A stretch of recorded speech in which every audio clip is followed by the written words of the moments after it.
Susundan ko na yung kay Senator Win, Senate President. No, Yes po, Your Honor. yeah. Good afternoon, Mr. Witness. So, dediretsuin ko na, no? So, what we're trying to figure out here kasi is, are you really investigating whether may threat kay VP Sara and whether she threatened the individuals mentioned, including the President? Or are you only investigating the video and finding kung meron siyang crime? So, I asked Agent John Mark Calilum, hindi daw niya kinausap ang sabi ko PSG, pero PSC na sila ngayon, di ba? Presidential Security Command. So Opo. did you speak to the Presidential Security Command about the threat on the President? Your Honor, in terms of correspondence between the Presidential Security Command at yung NBI, ang makakasagot po niyan yung Director. Kasi hindi ko alam kung may usapan po sila. Meron ho kasi kaming tinatawag na need to know basis. Ang focus lang ho namin Yes. The problem with your kung yan ang sagot mo parati, hindi mo inimbestigahan ng husto. Hindi ho. Because you didn't get the information from your intelligence. You did not get your information from the task force. You did not get your information from the Presidential Security Group. Did you talk to the CIDG? Your Honor, May you answer first. Did you talk to the CIDG? no, Your Honor. No. But nag-imbestiga din sila, di ba? I think so, Your Honor, kasi Yes. may statement sila. So yun din yung tanong nga ng Senate President eh. Kung iniimbestigahan nyo talaga yung buo at kayo ang head at kayo dapat ang mag-imbestiga, bakit hindi nyo kinausap yung mga ibang nag-iimbestiga? Baka may alam sila na hindi. Yung usapan po na yan, it's a matter of intelligence. Hindi ko alam kung may usapan sila o kung wala silang usapan with the Director and with the Yeah. Intelligence Service, Your Honor. Yeah, I'll take that answer, but I think at least alam nyo yung nasa isip namin and what we want clarified. Secondly, sir, all of you, yung apat, you signed the February 2025 NBI Affidavit of Investigation. Tama po ba, di ba? Yes, Your Honor, our affidavit of Tapos investigation. kasama dito yung verification nyo, basically saying that based on the records, tama tong lahat. No? Verification ng ano po, Your Honor? Ng, Sa dulo, nag-sign kayo ng verification. verification of non-forum shopping, Your Honor? Yes. And Opo. that, aside from non-foreign shopping, give me some latitude because to explain the question.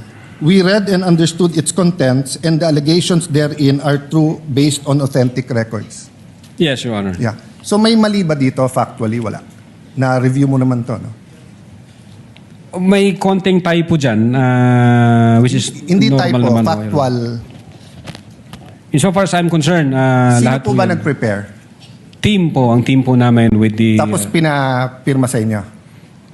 Hindi ho, kami ho nagtulong-tulong mag-draft ng affidavit of investigation, kung ano yung legal basis namin, and then we agree, and we concluded na ito yun. Then ito yun. someone And then, typed it up, then you signed. I asked this because nung tinanong ko kay Agent Mark John Calilum, sabi niya, dito nakalagay conditional pero tingin niya absolute. You answered the same thing, it's absolute, pero dito nakalagay conditional. The utterances itself, Your Honor, is what we called event-based condition, ang classification namin. Okay. Yun So, yung utterances, Your Honor. I'll take that answer. I think mas factual yun. But sa paragraph 51, was VP Duterte ever Secretary of the Department of Justice? No, Your Honor, Department of Education. Nakalagay dito, to recall, VP Duterte resigned as the Secretary of the Department of Justice and she herself admitted that her relationship with the President has become toxic and she would imagine her strangling him and cutting off her head. That's typo, Your Honor. That's not a typo. A typo means yung department naging depart. Department of Justice and Department of Education are two different things.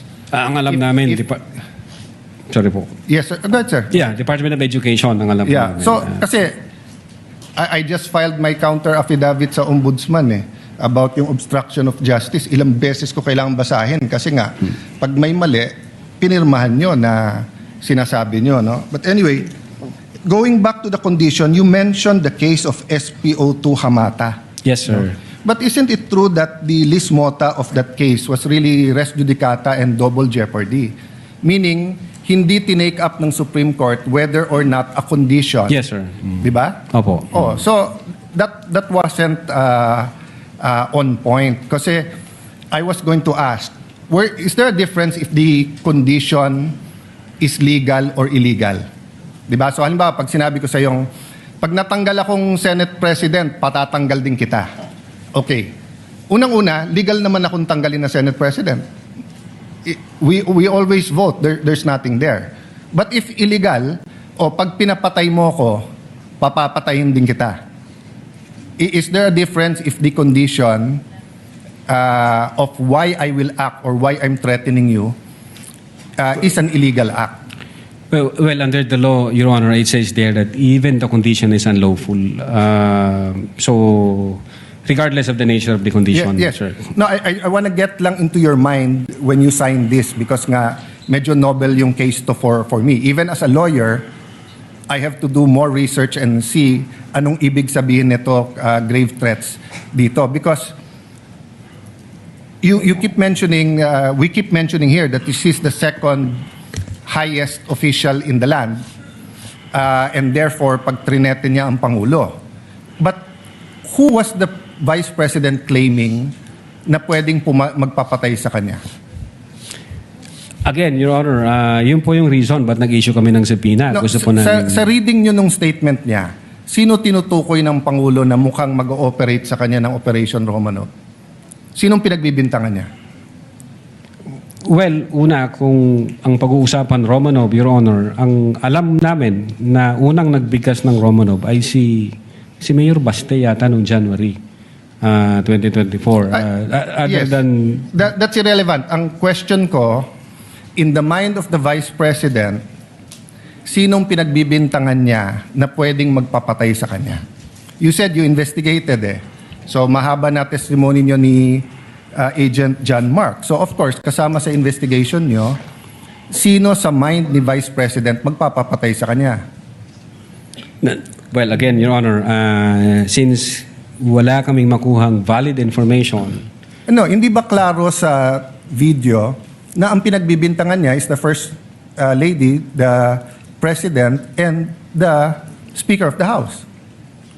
So sabi niya, pag pinatay ako, patayin mo silang tatlo. So ang pinagbibintangan niya na magpapapatay sa kanya, yung tatlo.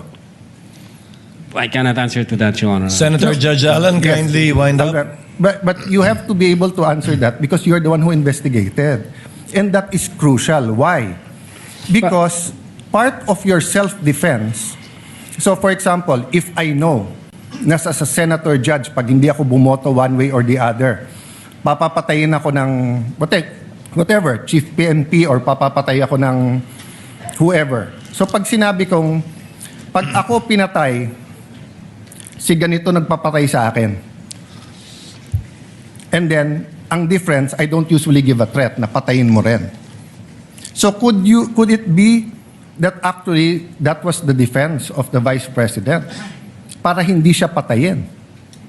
I don't know the state of the mind of the Vice President. But you've testified all throughout this afternoon that you went into her state of mind. Based on the series of events, Your Honor. Yes, and based on her statement, and the series of events is nag-away sila ng administrasyon, and the series of events is that sinasabi niya, pag ako'y pinatay, eto tatlo ang papatayin nyo. Okay, last question. Kay Attorney Lopez, tinanong din to ng Senate President, ni Senator Tulfo. At di ko na itatanong pero napahapyawan ni Senator Erwin din to yung tungkol kay yung sinabi ni si Attorney Lopez, sabi mo, even before kasi nangyari yon, nakausap na ni Vice President yung papatay. That's the literal meaning of the statement. Yes, that's the literal meaning, but did you believe her? Well, she's the Vice President, sir. So she also said freedom of expression, so you also believe her? Not based on the evidence that what we gathered, sir. No, okay, so I'll stop there, but I'll read to you. Sinabi niyo kasi sedition. Pero tignan niyo po yung page 25 nung sarili niyong affidavit, ha?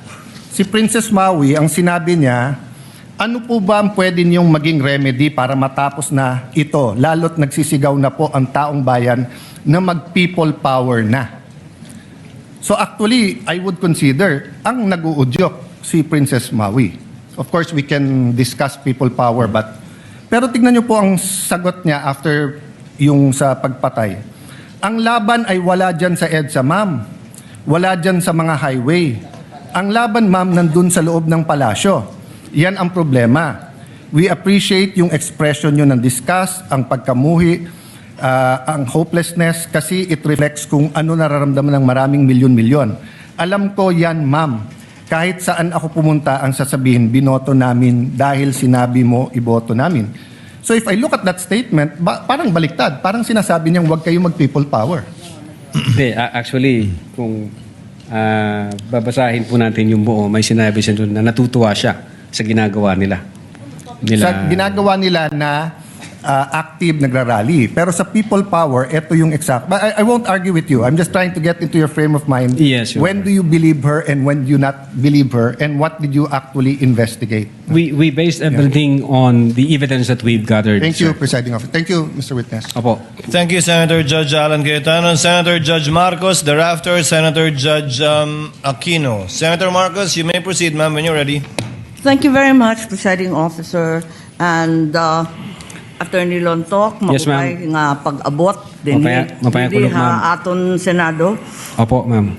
Okay, I'd like to affirm lang yung sinabi mo kanina na noong nangyari nga itong hating gabi na interview ni Vice President sa Zoom, agad-agad in-orderan kayo, in-instructionan ng NBI na mag-imbestiga. Tama po yun? Hindi po, Your Honor. Sabado po yon, lunchtime, mayroon kaming meeting ako with the then Director Santiago. I think between 12 noon and 1 p.m. And then mayroong instruction na nanggaling kay Delta Santiago na, Jeremy, may kumakalat sa social media, may mga utterances na ginawa ang Vice Presidente. Imbestigahan natin. Since may cyber aspect ito, imbestigahan nyo na. Doon po nagsimula yun. Tama. So anong araw yun? Kasi andito sa inyong affidavit of investigation at yung sinabi ninyo na on even date, ang tinutukoy mo ba yung November 23 din? November 23, ma'am. Kasi natapos ho ang... Oo, gabing-gabi kasi yun di ba? Madaling araw po ng alauna, ma'am. That's right. So, nag-meeting kayo kaagad-agad? Ganun ba? Hindi, ma'am. Hindi po kasi namin alam yun. Kailan kayo inutusan na mag-imbestiga? During lunchtime, nung may meeting kami ni then Director Santiago, pero iba ho ang iniimbestigahan namin krimen. Kailan kayo sinabihan ng DOJ na mag-imbestiga? Anong araw po? That same day, ma'am. Kaya nga, After. November 23. November pa rin. 23. Oo, pareho lang. Yun ang sinabi ninyo kanina nung tinatanong kayo ng counsel ng prosecution. Yan din ang nakasaad. On even date ang nakasabi sa inyong Opo. affidavit. Yes, ma'am. Okay. So, nag-umpisa na kayo. Kwento nga ninyo, 4-phase yung investigasyon. Nag-umpisa sa identification. Nagbigay kayo ng hash value. Nag-preserve kayo ng data. Pagkatapos nag-research kayo. Subsequently, sinabi mo na meron kayong open source intelligence search at natuklasan ninyo na meron palang October 18 video na press con na naman ni OVP na nasa Facebook at may mga sinasabi na naman na puputulin yung ulo. Tama ba yon yung October 18 ang nakita ninyo? That's the continuation in the analysis phase, Your Honor. Oo. Yes, Your Honor. Kasi nag-research na kayo, no? Bilang fourth phase nga ng inyong investigasyon. Tama po ba? Hindi po, Your Honor. Yun yung third phase ho, yung analysis and attribution. Sa analysis pa at attribution. So third phase. Pero bandang huli na. Ang pinagtatakahan ko, kung inutusan kayo ng November 23 na magkaroon ng investigasyon, bakit napakaaga? November 6, 2024, a subpoena was issued to ABS-CBN requiring them to submit an authenticated copy of the video pertaining to the 18 October press con. Nandito to sa affidavit ninyo, nasa page 8, number 14. Kung inutusan kayo noong November 23, ang ibig ba sabihin, November 6 pa lang, minamanmanan na si Vice President? Iniimbestigahan na siya bago pa yung Zoom conference sa Kongreso? No, Your Honor. I believe that's a typo yung date. Sorry? Kasi That's a typo, Your Honor, yung date. Kasi makikita doon yung date noong appearance ng taga-ABS-CBN, which is consistent ho siya doon sa ibang inisyoan Kailan ng ba yung subpoena. appearance? Kasi hindi ko nasusundan yung timeline ninyo eh. Can I- Parang yung November 23 yung utos, pero November 6 pa lamang, may subpoena na. Ba't nagkaganon? Typo ho yan, Your Honor. Hindi ho yan November 6. Typo na naman katulad ng Department of Justice. No, Your Honor. If I may refer to my notes, Your Honor. Oo, pakita mo na lang sa akin kasi nahanap ko hindi ko masundan eh. You may do so, This is Counsel. page 6, number 14 po. November 6, 2024, subpoena to ABS-CBN.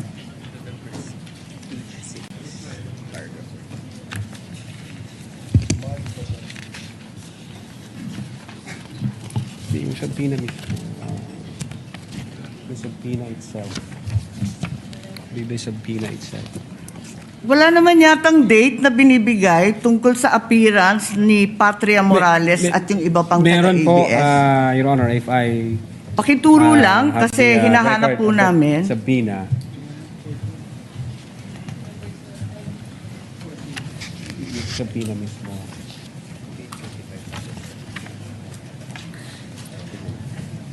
For information, the time of Senator Judge Marcos is over. Kindly.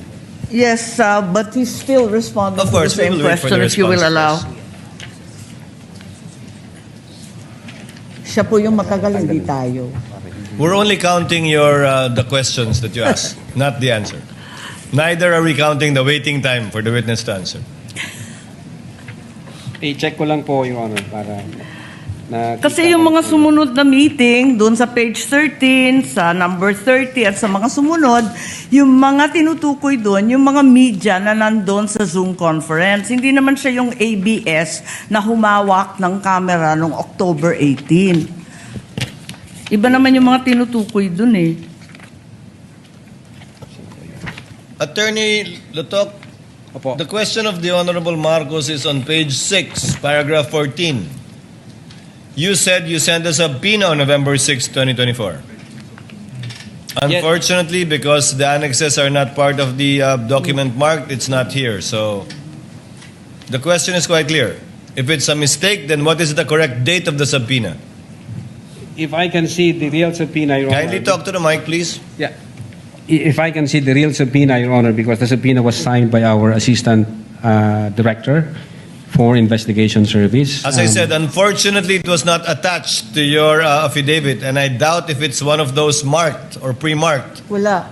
by the counsel for prosecutors. As he said and admitted earlier, he did not or they did not mark all of the annexes in your affidavit. Yes, Your Honor. If I may, check ko lang po, Your Honor, para sigurado ho. Wala sa'yo ngayon. Inaanap ko po rito. Wala nga pong annex yan eh. Wala sa annex at wala rin sa affidavit. Kasi yung mga media na tinutukoy sa ibang pahina, yung mga nag-interview nung Zoom conference. Dito ho yung certified true copy daw, Your Honor. If I may, Your Honor, please, can I assist on this regard, if the court will allow? Only if you can produce a copy of the November 6 subpoena, counsel. Exactly, Your Honor. The documents are present. They are in the possession at present of the witness, Your Honor, please. They may not have been physically attached to the affidavit investigation, but they do exist in the records of the case as separate pre-marked documents, Your Honor, please. So Okay. it's here?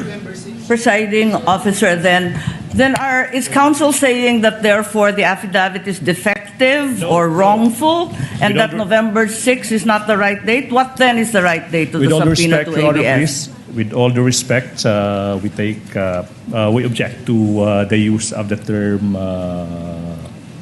defective. Counsel, we shall await. Let the Yes. document speak for itself. Yes, Your Honor, please. If it's there. The witness is Yes, now it in the was the witness process. who said that it was a mistake, not me.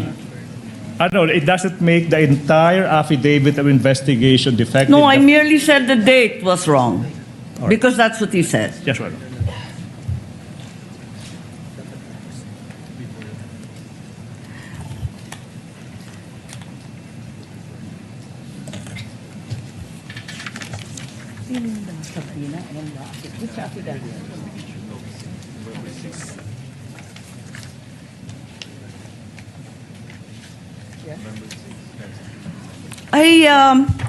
It's just been brought to my attention that, in fact, presiding officer, two documents were issued on November 6. Not only the subpoena to ABS-CBN, but further the affidavit of investigation regarding the October 18 press con. Can we please be clarified as to these two documents which don't seem to appear in the affidavit nor in the annexes provided? Let's first wait for the witness to answer the first question, Senator Judge Marcos. Okay. Yes, If I- Attorney Lotok. If I may, Your Honor. Ito ho, ang subpoena, Duces Tycom, yung date ho ng appearance niya is December 11. Appearance po. Ang tinatanong yung Appearance. date ng subpoena. Date Attorney ng Lotok. subpoena, Your Honor, is 6th day of November 2024, which I believe this is a typo kasi magkakasunod ho ito doon sa mga inisyuan namin na media personalities. Attorney Lotok, typo na yung affidavit mo, typo pa yung subpoena? Hindi po. What are you typo looking yung- at? The subpoena or the affidavit? Dalawa yan eh. What are you looking at, Attorney Lotok? The Subpoena, Your Honor. So the subpoena is dated November 6. Okay. This- And the affidavit also is November 6. Dalawang typo carried over. Asan yung affidavit? Hindi ko pa nakita, ma'am, yung affidavit na November. Your Ikaw affidavit ang says pumirma November eh. 6. Pwede patingin ako ng affidavit. Yung affidavit of investigation mo na binigay, pati I-check yung ko po, amended, carried over din. Yung first draft na rineject ng DOJ, yung ikalawa, parehong November 6. Saan? Pirmado ninyo eh. Page 6, Counsel, paragraph 14 of his affidavit of investigation. Yes, Your Honor. It's November 6, 2024 ang nakasulat dyan. So typo din yan? Is it your testimony na typo din yan?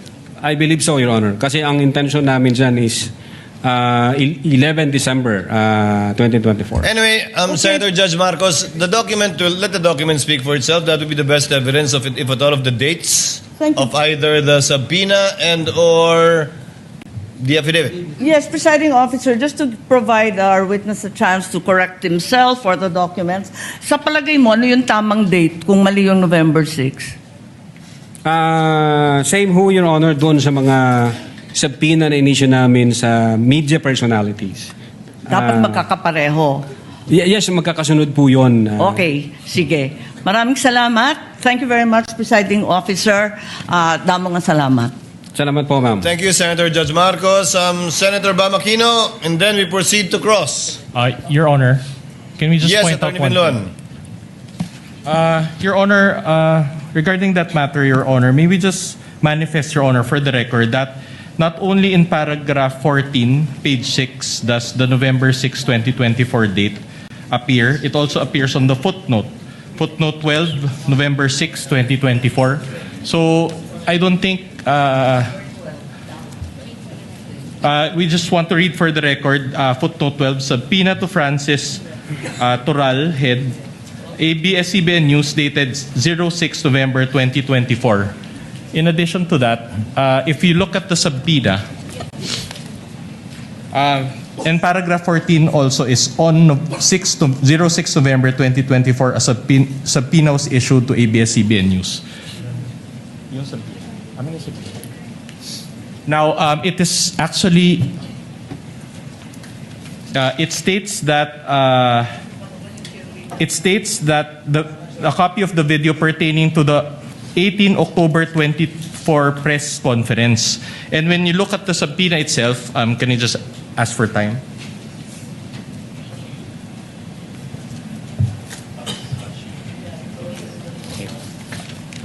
The subpoena, if you look at the subpoena, there's an attachment, and the photo there contained therein actually pertains to the 18 October 2024 press briefing. So in other words, Your Honor, this is a substantive. This is not a mere typographical. Objection, Your Honor. Counter manifestation. The witness said it's typographical, that you are milking that and say it's The ma- substantial. Just The for the record. Just for the manifestation- record. Ito sa The manifestation. That's manifestation why a of counsel for counter-manifestation. respondent is duly noted.